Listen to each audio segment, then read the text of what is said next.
नमस्कार, आप सभी का मैं बहुत-बहुत स्वागत करता हूँ आपके अपने इस ऑफ़िशियल एप्लीकेशन एसएसजी गुरुकुल पर। दोस्तों कैसे हैं आप सभी लोग? आप लोगों को पता है यूपी ट्रिपल एससी ने जो ग्राम पंचायत अधिकारी की एग्ज़ाम डेट है वो जारी कर दी है। जी हाँ, और ये बात हम लोगों ने कल पहले ही बता दी थी कि ग्राम पंचायत अधिकारी की एग्ज़ाम डेट जारी कर दी गई है। आपको पता है ग्राम पंचायत अधिकारी का हम लोगों ने ये कोर्स लॉन्च किया था, है ना? ₹499 में जिसकी वैलिडिटी थी बच्चों 1 साल तक। जी हाँ, पूरी 1 साल की वैलिडिटी थी इसकी। और जो भी विद्यार्थियों ने ये बैच लिया था, 1 साल कंप्लीट हो जाने के बाद उनकी जो वैलिडिटी है वो एक्सपायर हो गई है, तो उनका बैच हट गया है। अब वो जब भी मैं पढ़ाने आ रहा हूँ, तो वो फटाफट से लगातार मैसेज कर रहे हैं, "सर मेरा बैच लिया था और मेरा बैच दिख नहीं रहा है, मुझे पता नहीं चल रहा है मेरा बैच कहाँ गया?" तो आप लोग को पता है 1 साल की वैलिडिटी थी, तो जिस कंपनी के साथ हम लोग टाई अप करते हैं ना, जिन्होंने हम लोग का एप्लीकेशन बनाया हुआ है ना? तो हम लोग भी अमेज़न से और सर्वर का जो बैकएंड होता है, जो आपको कंप्यूटर में पढ़ाया ही मैंने, है ना? तो वो सब परचेज़ करना पड़ता है, ठीक है ना? वो सारी चीज़ें परचेज़ करनी पड़ती है, तो हम लोग के एंड से भी पैसा लगता है। आपको यूट्यूब पे तो चल नहीं रहा है कि फ्री सर्वर पे चल रहा हो, है ना? तो हम लोग को भी वो चीज़ें खरीदनी पड़ती हैं। तो जब आपके बहुत सारे मैसेज आने लगे, बहुत सारे फ़ोन आने लगे, मेरा बैच नहीं दिख रहा है, मेरा बैच नहीं दिख रहा है और हम लोगों ने कहा कि कॉल सेंटर ने बताया, सर हम लोगों ने कहा बैच एक्सपायर हो गया है। हाँ, तो वो बोले कि सर फिर से लेना पड़ेगा क्या? पेपर की डेट आ गई है, अब तो हम पढ़ना स्टार्ट कर रहेंगे। अभी तक कोई पेपर की डेट नहीं आई थी, तो हमने पढ़ा ही नहीं था, बस हमने बैच ले लिया था। तो वैसे भी विद्यार्थी, है ना? जो ऐसे विद्यार्थी जिन्होंने बैच ले लिया था, लेकिन वो पढ़ा नहीं था बिल्कुल भी, है ना? तो वो बहुत कष्ट में है, मैं जान रहा हूँ। तो मैंने एप्लीकेशन वाले से बातचीत करी, तो उन्होंने कहा, "नहीं सर, ऐसा नहीं होगा। आप लोग को कम से कम मिनिमम जो पेमेंट है, वो करना पड़ेगा।" तो हमने कहा, "चाहे भाई ऐसा नहीं है, पेपर आ चुका है ना? आप जानते ही हैं सर, तो अब इनसे पैसा लेने का कोई मतलब नहीं है ना? आप पढ़ लेते हैं, जब सिलेक्शन हो जाएगा, तो सिलेक्शन के बाद यही गाते फिरेंगे कि हमारा एसएसजी गुरुकुल से सिलेक्शन हुआ है।" और ऐसे ही जैसे हमने आपको सिलेक्शन की बहुत सारी फ़ोटो दिखाई थी, है ना? तो खुद ही विद्यार्थी सिलेक्शन जब हो जाता है उसका, तो खुद ही विद्यार्थी फ़ोटो भेजता है, "सर मेरा ये रोल नंबर है, ये मेरी फ़ोटो है ना? और मैं फ़ख्र से कह सकता हूँ कि एसएसजी गुरुकुल की वजह से मेरा सिलेक्शन हुआ है।" तो मेरे लिए वही सबसे बड़ी बात होती है। तो मैंने एप्लीकेशन वालों से बोला, तो उन्होंने कहा, "सर सर्वर का चार्जेज़ तो देना ही पड़ेगा।" तो हमने क्या कहा है, हमने अपने पास से, आप लोग कहते हैं ना कि सर बहुत कमा रहे हैं, बहुत कमा रहे हैं, आप खुद ही सोच सकते हैं ऐसा कुछ नहीं है, ठीक है ना? तो जितना आता है उतना चला भी जाता है, जीएसटी 18% कट जाता है, 2% पेमेंट गेटवे कट जाता है, 10% एप्लीकेशन वाले मेंटेनेंस वाले काट लेते हैं, बाकी सर्वर खरीदने में चला जाता है, बहुत सारा सरदर्द है ना?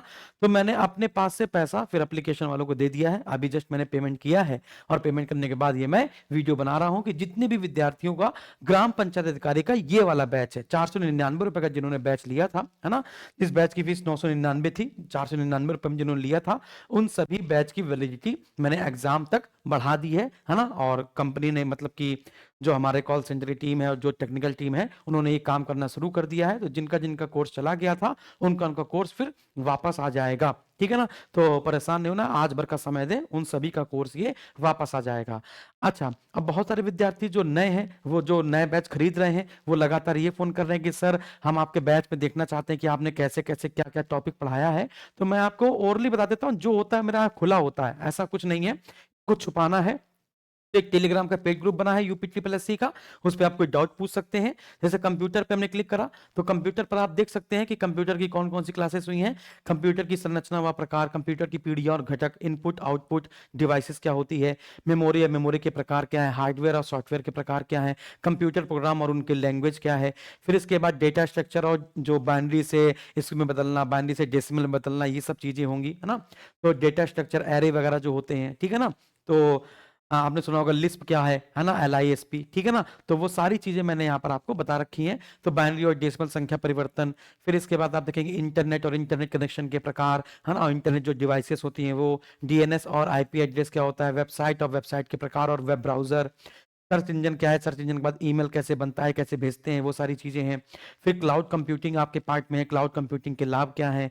फिर आर्टिफिशियल इंटेलिजेंस और मशीन लर्निंग क्या है? फिर आर्टिफिशियल इंटेलिजेंस, मशीन लर्निंग की 2 क्लासेस नहीं है, 3 क्लासेस हुई हैं इसकी, ठीक है ना? बड़ा टॉपिक था। Cyber future skill and social networking sites sorry cyber and networking attack, ठीक है ना? फिर इसी में साइबर नेटवर्किंग अटैक की दूसरी क्लास हुई है, काफ़ी बड़ा चैप्टर है। फिर साइबर नेटवर्किंग क्लास की तीसरी क्लास हुई है। फिर डिजिटल फाइनेंस एंड उसके जो डीएफटी जिसे कहते हैं डिजिटल फाइनेंस टूल्स, है ना? डिजिटल वित्तीय उपकरण और अनुप्रयोग की एक क्लास ये और दूसरी क्लास ये हुई है।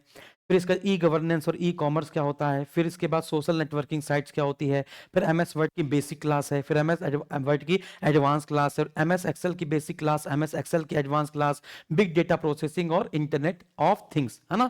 तो ये पूरी चैप्टर की क्लासेस हुई हैं, ठीक है ना, और कुछ भी इसमें नहीं छूटा है। आप देखिएगा इसी वीडियो के बाद जो भी विद्यार्थी हमारे पेड बैच के विद्यार्थी हैं, जिन्होंने कोई भी पेपर देख ले उठा के, हमारा ये कंटेंट देख ले बच्चों, हमारा ये जो पूरा कंटेंट है आप ये देख लीजिए, और इसके बाद आप कुछ ना करिए, आप हमारा कंटेंट देख लीजिए और जो जो पेपर आ रहे हैं उनको आप मिला लीजिए। आप विश्वास मानिए एक एक क्वेश्चन आपको मिल जाएगा, जी हाँ, एक एक क्वेश्चन आपको मिल जाएगा, कोई भी क्वेश्चन आपको हमारे इससे बाहर नहीं जाएगा, ठीक है ना। और भी दिखा देते हैं, है ना। अब दिखाना क्या है, आपने देख तो लिया ही है, और भी आप देख सकते हैं। कंप्यूटर हो गया, कंप्यूटर के नीचे क्या है, उत्तर प्रदेश है, उत्तर प्रदेश देख लीजिए।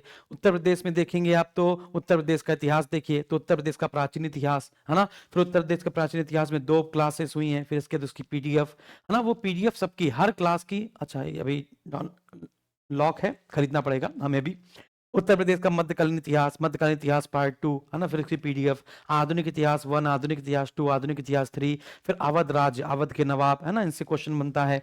तो कोई भी क्वेश्चन यार, कोई भी क्वेश्चन, कैसा भी प्रकार का क्वेश्चन, बांध हो, हम ऐसा थोड़ा ना करते हैं। और एक और बात, हम पीपीटीस नहीं पढ़ाते, आया लगाया और फटाफट फटाफट ये ऐसे ऐसे करके छाप दिया। आराम से शिद्दत से पढ़ाते हैं, मजेदार। कला एवं संस्कृति जिसमें त्योहार, मेले, उत्सव, नृत्य, ये सब होता है। स्टैटिक जीके देखेंगे, स्टैटिक जीके में आप देखते चले जाइए, है ना, नगरों के उपनाम और प्राचीन नाम, यूपी में जनजातियां, शिक्षा, साहित्य, खनिज ऊर्जा, सिंचाई परियोजना, एक जिला एक उत्पाद योजना, रामसर स्थल, जीआई टैग, है ना। तो एक एक चीज आप देखते चले जाएंगे ना, आपको एक एक चीज आपको मिल जाएगी। पंचायती राज में देखते चले जाएंगे, जो 4 टॉपिक दिए गए हैं वो भी आपको मिल जाएगा। राजनीतिक व न्याय प्रशासन, राजनीति की 2 क्लासेस, न्याय प्रशासन की 1 क्लास, जिला न्यायालय, उसके नीचे जो न्यायालय होते हैं वो सारी चीजें, है ना। फिर उत्तर प्रदेश का भूगोल देख लीजिए, है ना, उत्तर प्रदेश के भूगोल में देखेंगे तो उत्तर प्रदेश के भूगोल में देखते चले जाइए। जैसे उत्तर प्रदेश में वनस्पति और वन्य प्राणी, वनस्पति वन्य प्राणी, है ना, फिर इसका सीमाएं, उत्तर प्रदेश की नदियां, भौतिक विभाजन, भूगर्भिक संरचना, झील, जलप्रपात, नदियों किनारे बसे शहर, है ना। उत्तर प्रदेश में परिवहन और संचार, ठीक है, परिवहन और संचार की दूसरी क्लास, ठीक है ना। तो ऐसे करके एक भी कुछ भी हम लोग नहीं छोड़ते हैं कि कुछ भी छूट जाए और आप ये कह दें, तो हमारा विद्यार्थी कभी परेशान नहीं हो सकता, हमें इतने तो कन्फर्म बात है ना। उत्तर प्रदेश की जनगणना, उत्तर प्रदेश वाणिज्य व्यापार, प्रमुख उद्योग, कृषि, पशुपालन, कृषि, है ना। तो हमारा अगर कोई विद्यार्थी है तो वो कोई भी क्वेश्चन छोड़ के नहीं आएगा।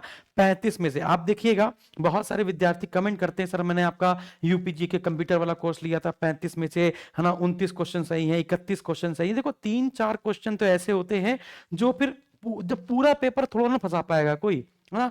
तो पूरा पेपर फंसा देगा तो मतलब ही क्या है फिर, तो फिर, है ना, पुलिस आके पकड़ देगी, चलो, है ना। हाँ, पंचायती राज के अंदर देखेंगे तो पंचायत अभी लॉक है, ठीक है ना। तो उसके अंदर जो 4 चैप्टर हैं उनमें 5-5, 6-6, 7-7 क्लासेस हैं। उसके बगल में उसके मॉक टेस्ट हैं, है ना, कि अगर आपने क्लास दिया उसके बगल में आप ऑनलाइन मॉक टेस्ट कर लीजिए, आपको रैंक भी पता चल जाती है, कितने क्वेश्चन सही हुए, वो सारी चीजें आपको इसी में मिलती हैं, ठीक है ना। तो बाकी मैंने सारी चीजें बता दी हैं। तो जिनका भी बैच एक्सपायर हो गया उनका शाम तक बैच, है ना, अपने आप एक्टिवेट हो जाएगा, है ना, और टेंशन लेने वाली बात नहीं है। और जो भी नए विद्यार्थी हैं उनको जो जो बैच लेना है वो ग्राम पंचायत अधिकारी का ये बैच अपना परचेस कर सकते हैं, ठीक है ना। तो थैंक यू वेरी मच, जय हिंद।